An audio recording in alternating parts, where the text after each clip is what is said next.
The silence in the forest is absolute. You are hunched over in a makeshift blind, the morning mist still clinging to the damp earth. You've been here for 4 hours. Your muscles are screaming, your coffee is cold, and your eyes are strained from staring through a viewfinder that hasn't changed in years. Suddenly it happens. A flash of iridescent blue streaks across the frame. It's a kingfisher. It dives, hits the water, and explodes back into the sky in a fraction of a second. You fire your shutter. Click, click, click. You look at the back of your screen, and your heart sinks. The focus missed the eye. The movement was too fast. The gear, once the pride of your kit, has failed you again.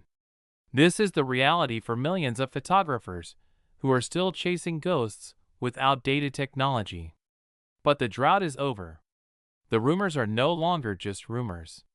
The industry is about to be shaken to its core. A legend is returning, and it's going by the name of the Nikon Z90.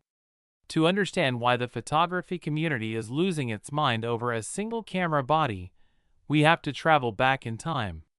We have to talk about the Nikon D500.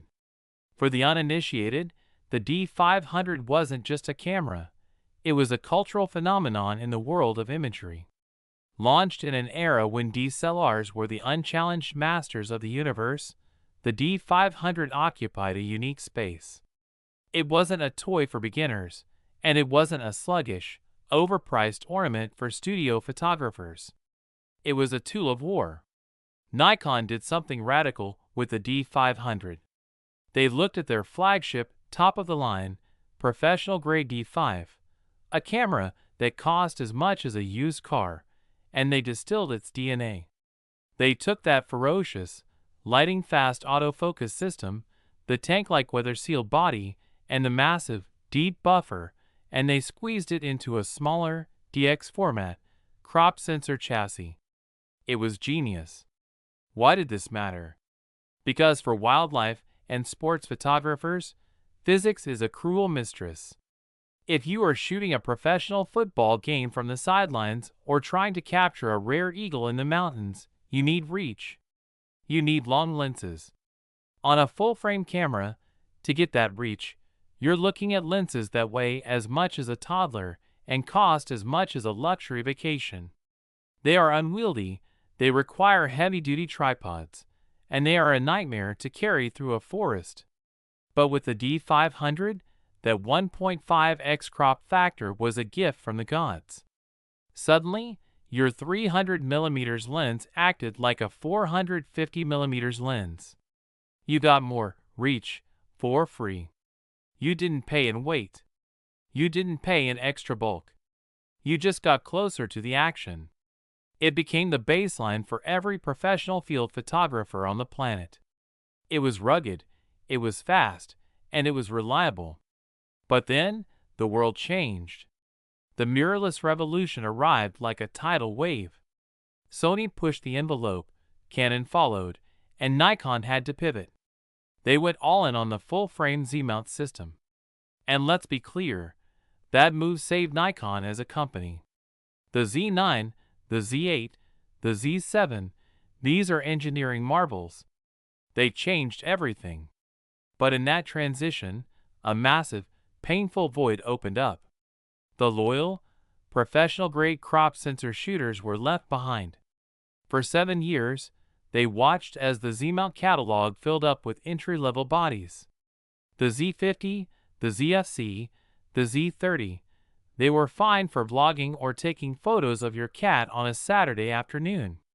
But they lacked the soul of the D500. They lacked dual card slots.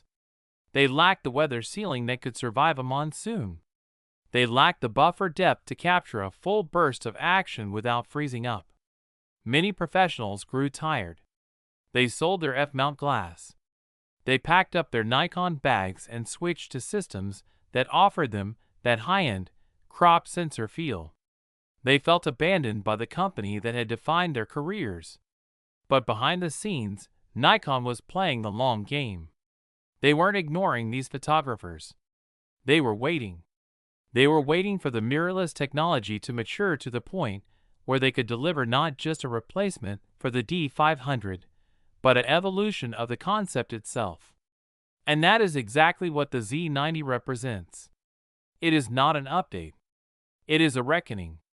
It is the camera that everyone has been whispering about in the comments sections of every tech blog for half a decade. It is built to reclaim the throne. It is built to tell every photographer who sold their gear, "We haven't forgotten you." If you are a wildlife shooter, a sports fanatic, or an action photographer who has been waiting for the stars to align, this is the moment you've been waiting for. But the Z90 is more than just a trip down memory lane. It is a technological leap that pushes the very boundaries of what an APS-C sensor can do.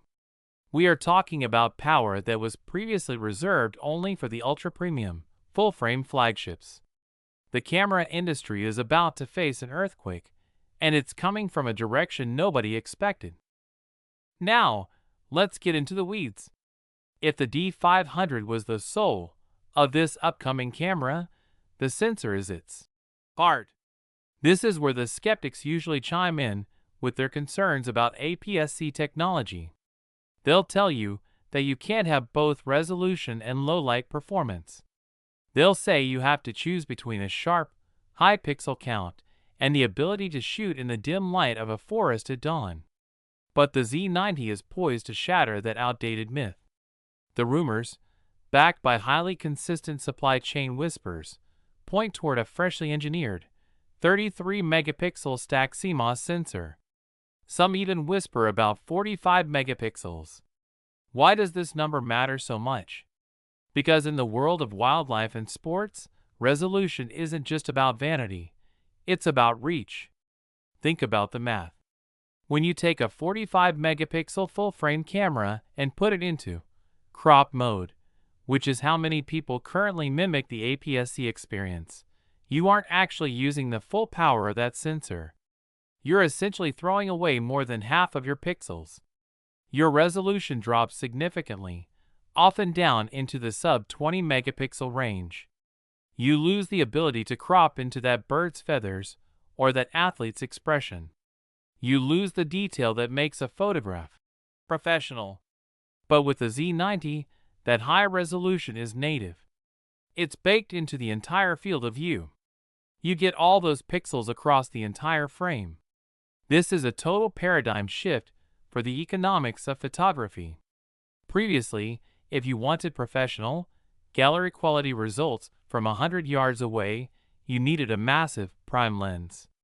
We're talking about those $10,000 tripod-mounted beasts that weigh more than your entire kit.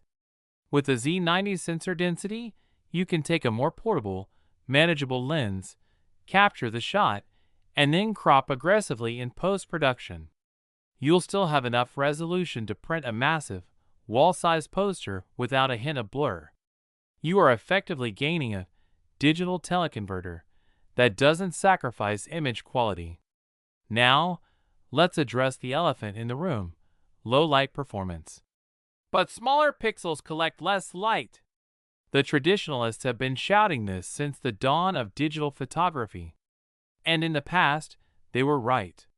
But we are no longer in the past. Nikon is reportedly utilizing a next-generation, backside-illuminated, BSI architecture with gapless micro lenses. In simple terms, think of the old sensor design as a balcony with a roof blocking the sun. Light had to pass through a layer of wiring and circuitry before it actually hit the silicon. It was inefficient. BSI technology flips that design. It moves the wiring to the back, essentially clearing the roof and letting light strike the photodiodes directly. When you combine that with a stacked design, which allows the sensor to process data at breakneck speeds, and the raw, unbridled power of the X7 processor, you get a sensor that is hungry for light. It is far more efficient than anything we've seen in the DX format before. It cleans up the noise before you even see the file on your computer. It bridges the gap between the speed of an action camera and the high-resolution requirements of a fine art print. It's not just a good sensor, It's a high-performance engine designed for the toughest conditions on Earth. And we haven't even touched the AI, the autofocus, or the sheer, blistering speed of the burst rates yet. This sensor is merely the foundation. It's the platform that allows the rest of the camera's technology to actually function at its full potential. We are looking at a camera that doesn't just keep up, it leads the pack. If you like the video, subscribe to the channel, share the video, and hit the bell icon so you never miss another massive tech update.